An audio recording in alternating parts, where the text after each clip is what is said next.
दोस्तों, आज हमारे साथ बात करने के लिए सुप्रीम कोर्ट की लॉयर और मथुरा केस में जो इस समय वाद चल रहा है उसमें भगवान मित्र रंजना अग्निहोत्री जी। रंजना जी, सबसे पहले तो हम जानना चाहते हैं कि आप कोर्ट में गई हैं इस केस को लेकर, इसके पीछे क्या मोटिव है। दरअसल ये प्रश्न पूछने के दो महत्वपूर्ण विषय हैं। एक तो ये विषय अब राजनीतिक रूप से भी चर्चा में आ गया है। जो डिप्टी सीएम है उत्तर प्रदेश के, उन्होंने कहा कि अब काशी और मथुरा की बारी है। तो सबसे पहले तो सवाल ये है कि कहीं इसके पीछे राजनीतिक महत्वाकांक्षा उत्तर प्रदेश सरकार की या बीजेपी सरकार की या राजनीतिक दलों की तो नहीं है? पहला सवाल। देखिए, हम लोग ना कोई राजनीतिक व्यक्ति हैं, ना हमारी कोई राजनीतिक महत्वाकांक्षा है। हम लोगों का पिछले 25 वर्षों से श्री राम जन्मभूमि का केस हम लोगों ने किया और हमारे जीवन का यही उद्देश्य है कि भारत की जितनी सांस्कृतिक विरासत और हमारी सांस्कृतिक धरोहरों को, हमारे मठों को, हमारे मंदिरों को विदेशी आक्रांताओं के द्वारा तोड़ा गया है, उनको पुनः स्थापित करना। जैसे महारानी अहिल्याबाई होलकर ने बीड़ा उठाया था कि काशी विश्वनाथ के मंदिर का जीर्णोद्धार किया, सोमनाथ के मंदिर का जीर्णोद्धार किया और अन्य 3000 अन्य मंदिरों का जीर्णोद्धार। उसी प्रकार हम लोगों के जीवन का एक उद्देश्य है कि हम अपनी सांस्कृतिक धरोहर को और राष्ट्रीय स्वाभिमान को पुनः प्राप्त कर सके। इसके पीछे कोई राजनीतिक मंशा नहीं है। ये वाद 25 सितंबर 2020 को मथुरा के न्यायालय में फाइल हुआ था। उस समय ना तो चुनावी माहौल था, ना चुनाव की कोई बात। ये केस कल भी लगा था मथुरा की अदालत में, क्योंकि जिला जज महोदय का स्थानांतरण हो गया। इस कारण अगली सुनवाई 14 दिसंबर के लिए नियत हुई है।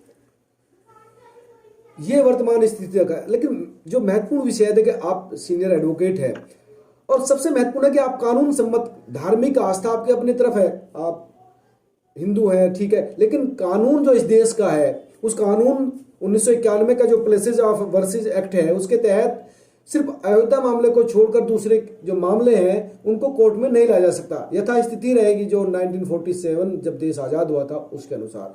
तो अब किस आधार पर इसको चुनौती दे रही है? कानून सम्मत, कानून में बंधी हुई हैं आप, इस देश के न्यायालय भी कानून में बंधे हुए हैं, तो कानून नहीं बनता आपको कोर्ट में जाने का। जब आप 1991 का places of worship act section 4 देखें तो ये स्पष्ट हो जाएगा कि हमको ये वाद दाखिल करने का अधिकार है, क्योंकि प्लेसेस ऑफ वर्शिप एक्ट में 15 अगस्त 1947 की बात कही है। प्लेसेस ऑफ वर्शिप एक्ट में एक जगह ये भी कहा है सेक्शन 4 में कि ये किसी भी न्यायालय के द्वारा जो डिक्री हुई हो, कोई आदेश हुआ हो 91 के पहले, उस पर ये बाइंडिंग नहीं होगा। हमने जो 1968 का समझौता किया गया, फ्रॉडुलेंट समझौता करने के बाद कोर्ट को गुमराह करते हुए जो डिग्री हासिल की गई है, उस डिग्री को भी चैलेंज किया है। इसलिए 1991 का एक्ट हमारे ऊपर अप्लाई नहीं होता है। हमारे पास पूरा कानूनी अधिकार है कि हम अपनी बात न्यायालय के माध्यम से न्यायालय के समक्ष कह सकें। डिग्री मैडम, मैं स्पष्ट पूछना चाहता हूं कि 1968 में एक समझौता हो गया, समझौते की बात बाद में करेंगे, लेकिन जो आपने 1999 के एक्ट को चुनौती दी है कि हम पर लागू नहीं होता, फिर से आप स्पष्ट रूप से समझा पाएंगे कि कैसे नहीं होता, कि वो समझौता को आप झूठा करार दे रही हैं या फिर उस डिग्री को, मतलब थोड़ा स्पष्ट कीजिए ताकि आम आदमी भी ये समझ सके कि किस तथ्यों के आधार पर, किस ग्राउंड के आधार पर आपने चुनौती दी है। देखिए, आपने एक ही सवाल में दो सवाल किए, एक ही बात में दो सवाल किए। 1991 के एक्ट को माननीय उच्चतम न्यायालय के समक्ष भद्र पुजारी संघ के द्वारा चुनौती ऑलरेडी दी जा चुकी है। हमारा जो ये वाद है, ये मथुरा में जो भगवान श्री कृष्ण का वाद है, इसमें हमने इसको चुनौती नहीं दी है। हमने ये बात कही है पैराग्राफ 71 में स्पष्ट और एक्ट को लगाते हुए कि ये एक्ट हमको इन कारणों से हमारे ऊपर बाध्यकारी नहीं है, क्योंकि एक्ट का सेक्शन 4, अगर आपके पास एक्ट की इस समय कॉपी उपलब्ध हो, अब अन्यथा मैं आपको उपलब्ध करा दूंगी, हम कहिए तो मैं पढ़ के सुना दूं। इस एक्ट का जो सेक्शन 4 है वो स्पष्ट है, वो स्पष्ट है कि कोई भी डिक्री अदालत के द्वारा अगर हुई है तो उसके ऊपर ये बाध्यकारी नहीं है। इस सेक्शन 4 का बी, एनी सूट, अपील और other proceeding with respect to any matter referred to in subsection 2 finally decided, settled or disposed of by court, tribunal or any other authority before commencement of this act.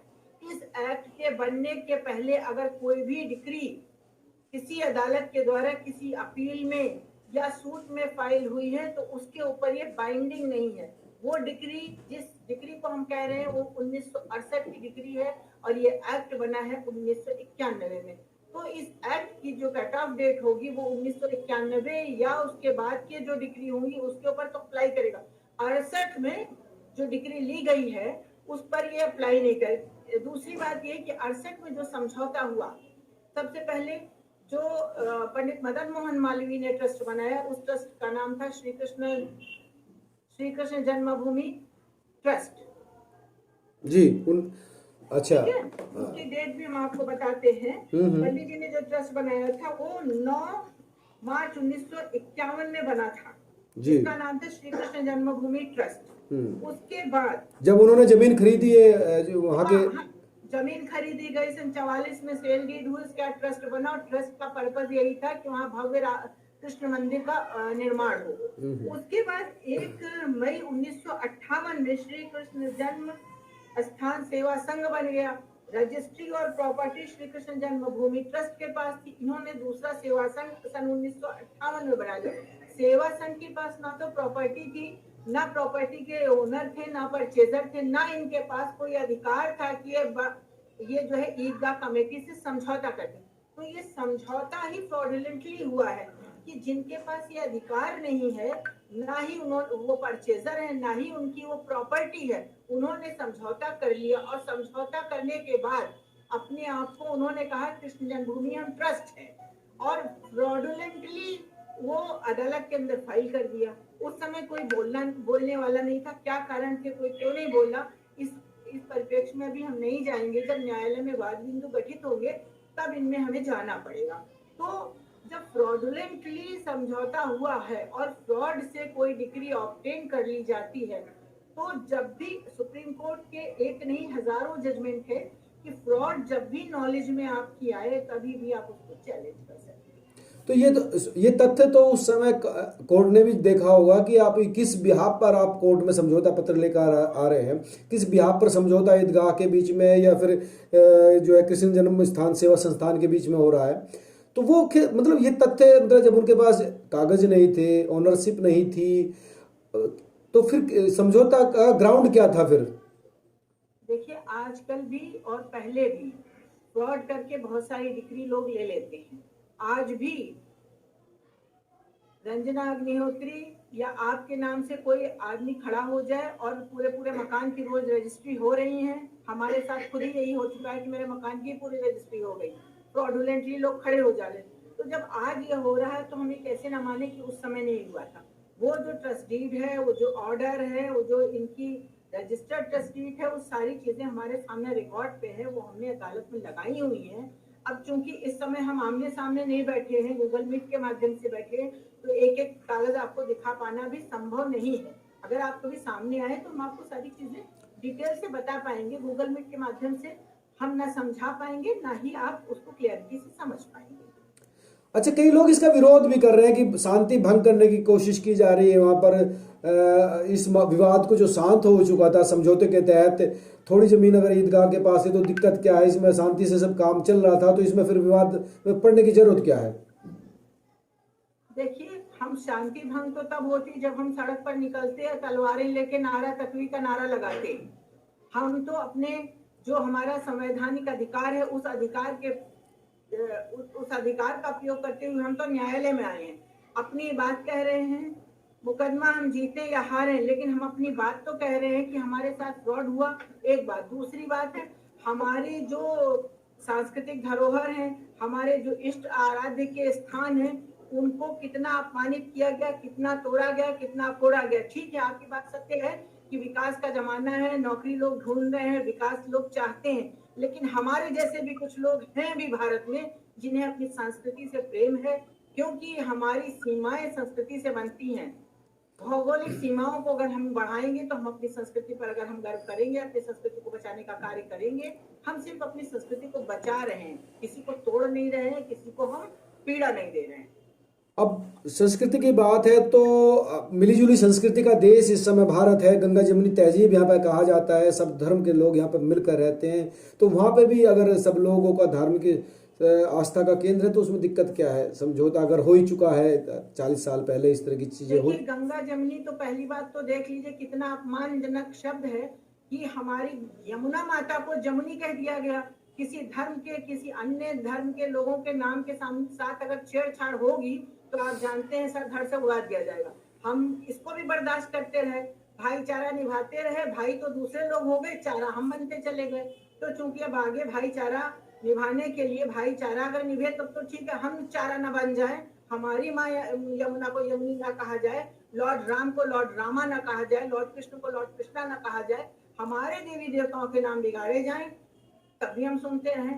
कम से कम हमें इतना विवेक तो आना चाहिए कि हम अपने गर्व करें, अपने पूर्वजों को, धरोहर को बचाने के लिए आगे बढ़े, हम चारा न बन जाए किसी का। अच्छा, अगर तथ्य की बात करें, ऐतिहासिक तथ्यों की बात करें, ग्राउंड की बात करें, तो ये किस चीज से प्रूव हो सकता है कि हाँ भगवान श्री कृष्ण का जन्म वहीं उसी स्थान पर, उसी लोकेशन पर हुआ था जहाँ शाही ईदगाह है जिस पर आप क्लेम कर रहे हैं? क्या है आपके पास? हमारे पास वो फरमान है औरंगजेब का जो आज भी अजमेर में रखा हुआ है, और उस फरमान को यदुनाथ सरकार ने, जो अरबी का फरमान है, उसको ट्रांसलेट करके उन्होंने अंग्रेजी में लगाया। उस फरमान की कॉपी भी हमने लगाई है कि आगरा से के किले से देखने पर मथुरा की रोशनी हमारी आंखों में, मथुरा मंदिर की रोशनी हमारी आंखों में भाती नहीं है। इस मंदिर की मूर्तियों को तोड़कर जहारा मस्जिद के सीढ़ियों पर लगाया जाए, मंदिर की मूर्तियों को तोड़कर जहारा मस्जिद में लगाया जाए। दूसरी बात ये कौन से मंदिर की मूर्तियों को? कृष्ण जन्मभूमि मंदिर की मूर्तियां, जो भव्य मंदिर था पूर्व में। नहीं तो स्पष्ट मतलब वो उसमें है लिखा हुआ है कि उसी मंदिर की? बिल्कुल है, इसीलिए तो हम कह रहे हैं कि आमने सामने बैठिए। जो 2000 पेज के हमने डॉक्यूमेंट्स अदालत में लगाए हैं, उसमें सारी चीजें, एक एक तथ्य को लिखा हुआ है। क्योंकि 5 मिनट के समय में सारी चीजों को बता पाना भी संभव नहीं है। लेकिन हाँ, अगर आप कृष्ण जन्मभूमि का दर्शन करने जाएं तो आप देखेंगे कि कृष्ण जन्मभूमि जहां भगवान कृष्ण की मूर्ति रखी, उसके सामने गुफानुमा द्वार है, और वो गुफा कारागार को बनाती थी। वो सारी चीजें हम डॉक्यूमेंट लगा रहे हैं, हम कोई हवा खेल थोड़ी कर रहे हैं। वो ठीक है, चलिए आपके तथ्य और आपकी बातें अगर स्वीकार कर भी ली जाए तो अब इस समय जो चुनावी माहौल उत्तर प्रदेश में चल रहा है उसमें बीजेपी जो है इसको चुनावी मुद्दा बनाना चाहती है, तो उसको कैसे देखती हैं आप? देखिए, बीजेपी अपना चुनाव अपने मुद्दों पर लड़ रही है। बीजेपी के पास यही एक मुद्दा नहीं, बीजेपी के पास बहुत मुद्दे हैं। बीजेपी के पास विकास का मुद्दा है, बीजेपी के पास राष्ट्रीय अस्मिता का मुद्दा है। बीजेपी मंदिर बनवा रही है। माननीय उच्चतम न्यायालय में हम लोगों ने जो 25 वर्ष मेहनत की, उसका आदेश था, बीजेपी मंदिर बनवा रही है। बीजेपी ने ना ये मुकदमा फाइल किया है, ना मैं बीजेपी में कोई पदाधिकारी हूँ, ना मुझे कोई लाभ बीजेपी से मिल रहा है। तो ये कहा जाए कि बीजेपी का चुनावी मुद्दा है, बीजेपी का मुद्दा नहीं है, भारत की अस्मिता का मुद्दा है, ये भक्तों का मुद्दा है। As a devotee, as a next friend, इस वाद को मैंने मथुरा के न्यायालय में दायर किया है। तो मैम अगली सुनवाई इस केस में क्या है और उसके बाद अदालत का क्या रुख लगता है कि आपको कंसीडर करेंगे, आपके तथ्यों को, आपके आर्गुमेंट को तवज्जो कोर्ट देगा? क्योंकि देखिए, ये तो सिविल सूट है, अगली सुनवाई 14 दिसंबर की है। हमारे सूट फाइल करने के बाद 6 सूट और आ गए, 6 सूट और एडमिट हो गए। अब जब वाद एडमिट हो जाते हैं तो उधर से जवाब, जाहिर है जवाब विपक्षी से मांगा ही जाएगा। विपक्षी से जवाब मांगा गया है, अभी तक ना उन्होंने अपना जवाब फाइल किया, ना उन्होंने कोई बहस। जवाब उनका आएगा, उसके बाद जवाब हम देंगे, उसके बाद वाद बिंदु बनेंगे। वाद बिंदु के बाद गवाहियां होंगी, अगर वो स्टेज आती है, गवाही एविडेंस होंगे, तो उसमें थोड़ी प्रक्रिया है। लेकिन अब वाद चूंकि एडमिट हो चुके हैं, 6-6, 7-7 वाद एडमिट हो चुके हैं, तो सीधे से तो कोई खारिज नहीं हो जाएगा। उसको सुनवाई करके साक्ष्यों के आधार पर जो भी होगा फैसला वो होगा। उसके बाद आगे की अदालत के रास्ते पड़े हुए हैं, अपील है, हाई कोर्ट है, फिर सुप्रीम कोर्ट है, और फिर तो भगवान कृष्ण की अदालत है। भगवान श्री कृष्ण की कौन सी अदालत है? भगवान श्री कृष्ण की अदालत है। वो तो सबको मालूम है ना। नहीं नहीं नहीं, नहीं हम तो देखो, लोकतांत्रिक भारत की बात करें तो धार्मिक आस्था को एक व्यक्तिगत आस्था माने, और उसके बाद जो आपने लोअर कोर्ट कहा, फिर हाई कोर्ट कहा, सुप्रीम कोर्ट कहा, तो मैं समझता रहा। लेकिन अब भगवान श्री कृष्ण की अदालत की बात कर रहे हैं तो वो थोड़ा समझाएंगे तो मैं समझाऊंगा। भाई देखिए, जब हमारी लोअर कोर्ट नहीं सुनेगी, डिस्ट्रिक्ट कोर्ट नहीं सुनेगी, हाई कोर्ट नहीं सुनेगी, सुप्रीम कोर्ट नहीं सुनेगी, तो फाइल उठा के भगवान कृष्ण के चरणों में रख देंगे कि आप जानो और आपका काम जाने। तो भगवान कृष्ण तो न्याय के देवता हैं, न्याय करते ही करते हैं। महाभारत में भी उन्होंने न्याय किया, किसी के साथ अन्याय नहीं होने दिया। मुझे तो पूरी आशा और विश्वास है कि भगवान मेरे साथ अन्याय नहीं होने देंगे। बात ठीक है, भगवान किसी के साथ अन्याय ना होने देते हैं ना करते हैं। और श्री कृष्ण का जन्म और उनका जो गीता में उपदेश है वो तो सबको पता है कि किस तरह से न्याय प्रिय हैं वो।